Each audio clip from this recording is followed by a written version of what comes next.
goes in. I'm sure you went in with your eyes open in terms of that. I did come into the district with my eyes open. I did talk to some board members, and I talked to some administrators that I worked with prior to about the condition and the status of the school district. I just didn't realize it was that bad. I knew that we had not received new revenue since '92. It was disappointing for me to see that the spending that went on, and I guess you have to stay afloat, obviously, and you have to. And they did go through some reduction of force years ago, but it turned out they hired all of those teachers back. And as you know, we're a grant-heavy district. I think that's how we remained afloat. We're somewhere around $28 million in grants, but with grants, your hands are into Lorain. That was September, and we were preparing for that November school levy, if you recall. Was that issue 14, I think it was? Yeah.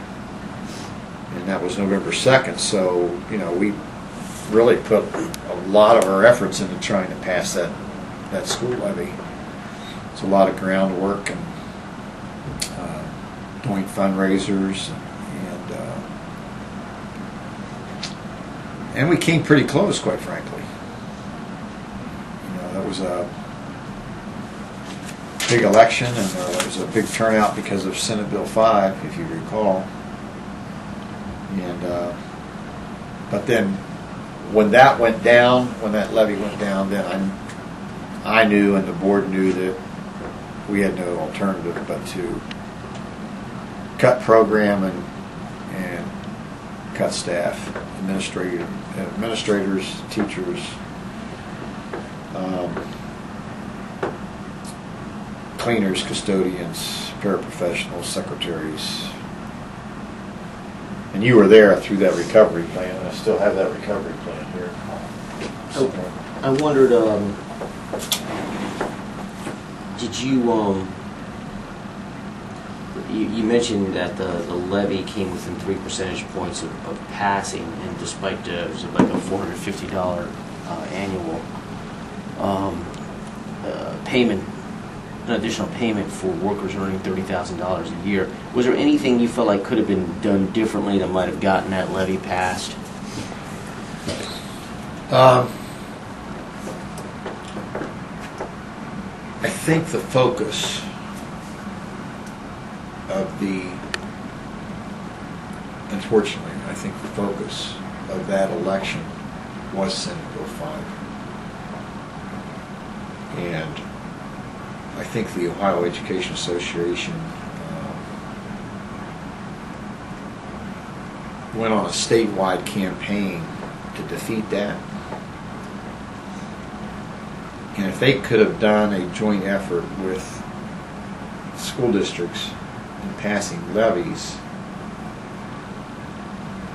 I think we would have had a positive outcome.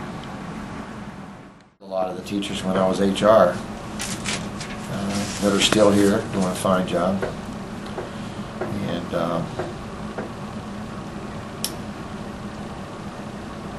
that was tough. That was a tough time for me in October, and then again in March. We did a small reduction, if you recall, in October. That was I think 12 or 14 teachers and 18 paraprofessionals, a couple of administrative positions. Yeah, I remember I guess it was I think Chuck was here for this that night. Now, I may have the month mixed up, but I think it was when they announced the whole 182.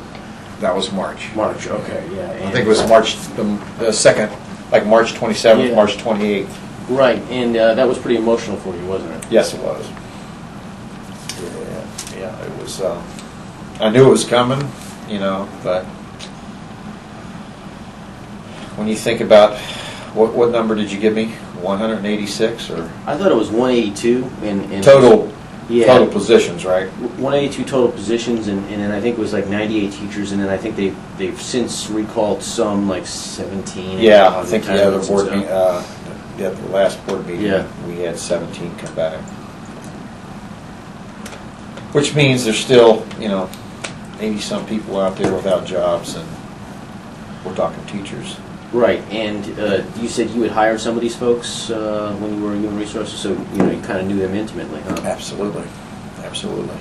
Went through the interview process, and they were excited about getting jobs and so on and so forth, and then you turn around and 10 years later, laying them off. Even cars, I mean, you guys probably grew up, changing your oil filter and doing your timing devices, and, that's a computer now. You can't even lift the hood up and say, I did it the other day. I got a 2011 Buick, and I'm thinking, Christ, I can't, I can't even change the timing belt. I'm not even sure I could change the oil filter now. So, that, but again, when you have all of these core standards, and you have all of these academics that we're responsible for, but then what do you take away?